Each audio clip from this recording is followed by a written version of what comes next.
Hi, everybody. Welcome to another episode of the Independent Brokerage. I'm Howard Flashen, broker and owner of Roundtable Realty. And I'm Erin Salem, Director of Marketing Director for Roundtable Realty, fighting off a little bit of a spring cold. Yeah. Which is really delightful. It is lovely. It sounds great. Thank you so sound much. Like a baritone? Yeah, I could do radio at this point. Yeah. Yeah. How was your weekend? It was great. You had friends in town? We did. From Ireland? Ireland, Los Angeles, and Washington, D.C. Lots of Guinness drinking? Not as much as Really? one would expect. I thought they go hand in hand. Apparently, the process of shipping Guinness to the States causes it to lose its authenticity. Oh. The Irish informed us that it did not taste like Guinness. So I look forward to someday visiting Ireland and finding out what Guinness is actually supposed to taste like. There you go. Yeah. I don't think it's cold, right? They drink it warm or something like that. I don't know. Anyway, I traveled Sunday. I don't know if you knew that. Tell me about that. Brutal. Yeah. Okay, I did not know. It was such a quick turnaround for you. Well, yeah, so I flew out Sunday morning, and I don't travel a lot, so apparently I did not know that Sunday at 5 o'clock in the morning is a very busy time at the airport. Sure, everybody's going home. I guess. I didn't know that, and so I actually got people to let me go forward in the security line. Oh, you were too late? Oh, I was going to miss the flight. And so people were like, what? No. What time's your flight? Oh, you need to come up here. You need to go. Son, you need to get up here. Yeah, and so I made it with 10 minutes to spare, flew up to New Jersey. Mm-hmm. There's a real estate point to the story. It's coming. Good. Yeah. Made it to New Jersey, had a bagel in the airport. It was not good. Oh, Yeah, which is really? weird, right? I would Yeah. expect it to be the best bagel No, you've very, ever had. Very spongy. Yeah, it was not good. Huh. And then looked at houses for my brother. Oh. But I got to tell you, this is the real estate part of this. Mm-hmm. You are getting a steal in North Florida. Let me tell you. Really? Oh, my. Were you shocked at like the price per Oh. square footage? Yeah. First off, it's weird. The basements are huge. Like these enormous. They're like the size of the house. Yes. Yeah. But they don't count that. What? They don't count it in the square footage. So when you look at a home and it says 2,500 square feet, they're not counting the 600 square feet downstairs. Even though it's finished, it's got a Really? bathroom. Oh, yeah, it's That's weird. weird. Why wouldn't right? they I don't capitalize know. on that? So, I mean, it's in the price, though, because, like, a 2,500 Yeah. square foot home is $1.4 million on a Ooh. 50-foot wide lot. Hot dog. Yeah. So did you find something?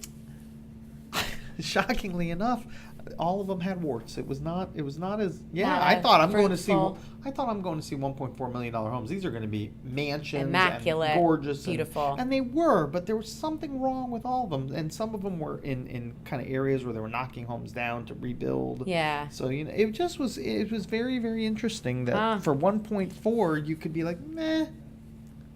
Really? Oh yeah, 1.4 it should be like, wow. Well, yeah, I would think so. If 1.4, I want to walk in and feel like I've just spent $1.4 Yeah. million. No, it was not. It was not like that. Yeah, our friends from Ireland were talking about how they own like a condo sort of thing. That's more common there. That's sort of community building sharing. In Ireland. Well, just in Europe in Okay. general, it's far more common for families to all live in the same building or all live in the same complex. But he said to me, how do people here afford? Like, how do people here our age, because they're in their 20s, how do people here our age afford homes? And I said, one way is the bond program that we have in Florida that helps a lot of first-time home buyers get into their homes. That's right. They don't have that in Ireland. That's a great segue. Oh, yeah? Yeah, I don't know if you knew this. We have a lender here right now. Oh, yeah, Scott that Neeley. We could first option mortgage. Yeah. Scott Neeley. Where and, is he? Hey, Scott, Scott Neeley. Hey. come in here for a minute.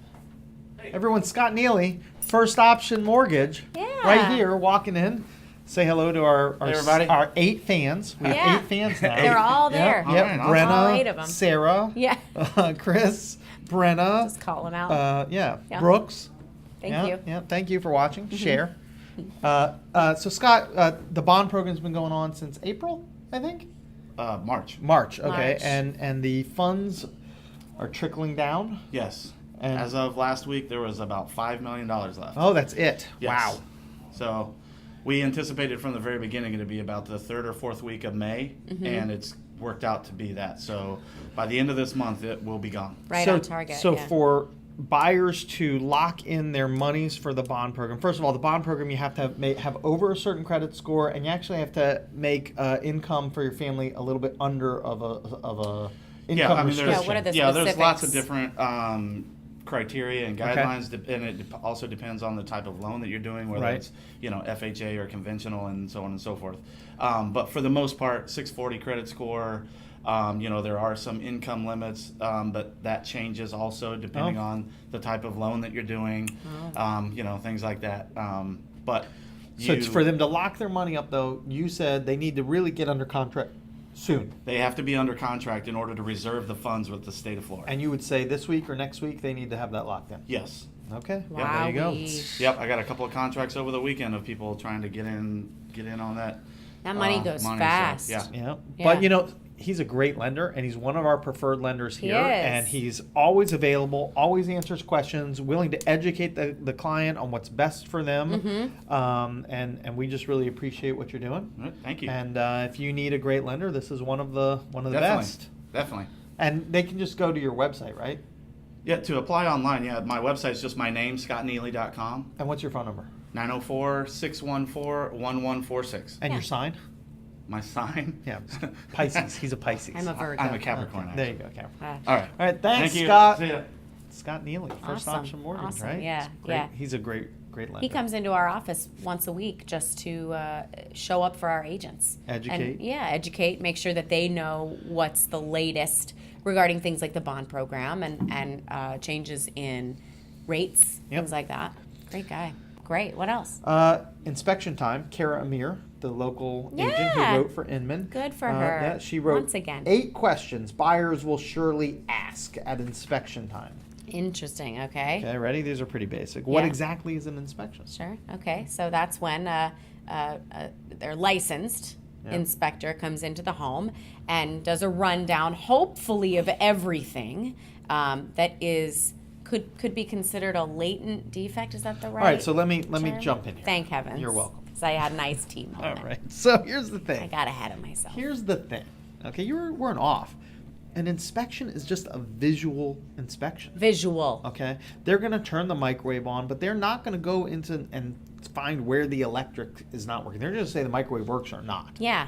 Okay, so there's a general home inspection. Then there's potentially a wind mitigation report that you're going to send to your insurance provider to get a break on your insurance. If the home's older, they may require a 4-point inspection of the systems. So these are the things that are inspected, but then there's additional ones as well. So for the VA, they also have to inspect the well and septic. Okay. Okay, and that can sometimes be a perk test or a water test. And you could have pool inspections. Sure. I mean, there's lots of inspections, Myriad and of they can be inspections. very expensive at times, but it might be the best money you spend if it protects you from buying a lemon. Absolutely. Yeah. Okay, so that's what an inspection is. The next Yep. question is, How does it work? We touched on that. They can run the visual. sprinkler systems, flush the toilets. and by the way, your utilities have to be on for that yes. inspection. That was a harken back to a previous episode of That the is, Independent yes, Brokerage. a hearken. Yes. Yeah. A flash. What do they call that? Flashback? You flashed back. Yeah, I'm to probably a- not going to really do it, but you could absolutely flashback. Yeah. So that's an important one as well. So then what happens? They go and they inspect the report. But here's where it got really interesting. What's the difference between major and minor problems?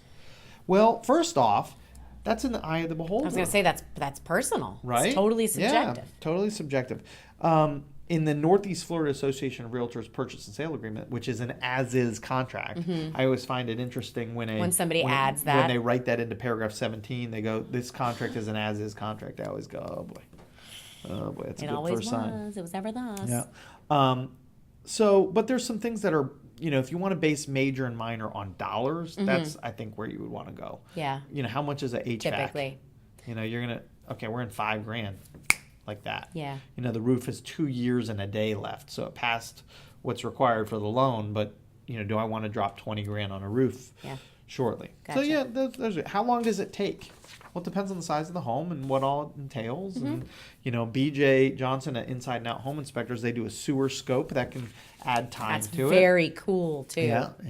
Looks like they're going through your veins. It does. Yeah. Yeah. How much will it cost to fix problems? Well, that boils down to the negotiation Again, stuff. yeah.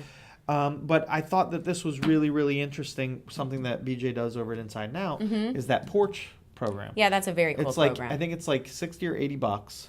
And based on your inspection report, you get a list of all the costs it will take to fix everything. Everything that they Some found. recommended stuff. They even do a guarantee that if you use their contractor, because they have some contractors or whatever, if you use their But contractor, it won't cost more than this. yeah, or it's within a range. Yeah, and that's a great point for negotiation, especially if you're working with a single agent who has your best interest at heart. Then they're really able to negotiate on your behalf at the closing table before the closing table.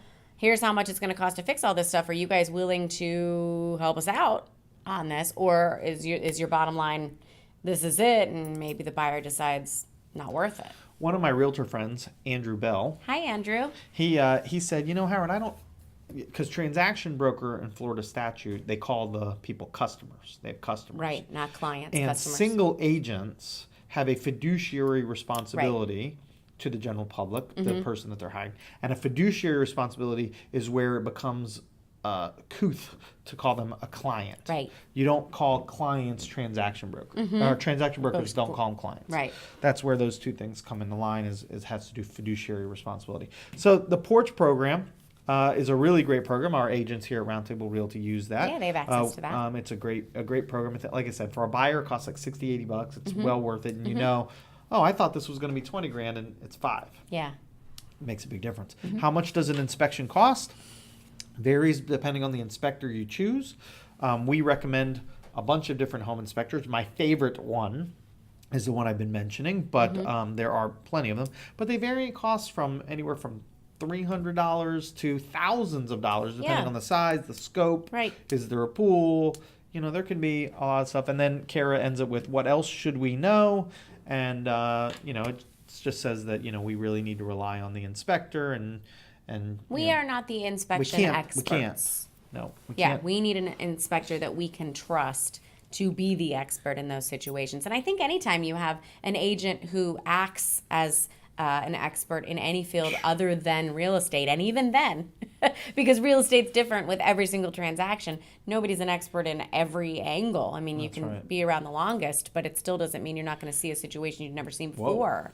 Right? Yeah. I did not see that coming. Yeah, I right. do that often. Yeah, exactly. So we really recommend to our single agents, hey, you're not an expert at inspections, loans, but the best home part- insurance. But the best part about a Roundtable Realty agent, especially when they're able to perform as a single agent, and we've gone over, there are cases you can't be a single agent. If There it's are. a Roundtable Realty listing and a Roundtable buyer, we have to be a transaction broker, referee, right in the middle, can't play favorites. Yeah.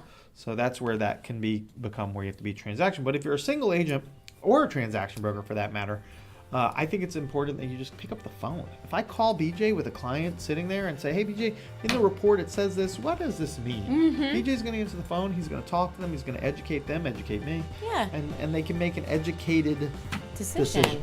Yeah, absolutely. Excellent. All right. Thank you so much for tuning in this week. Like, share, follow, friend, Comments. subscribe. I'd love to see us get to 10 fans? Man, we'll throw a party. Ooh, it's a lofty goal, but I'm with you. I'm with you 100%. See you next week. See you next time.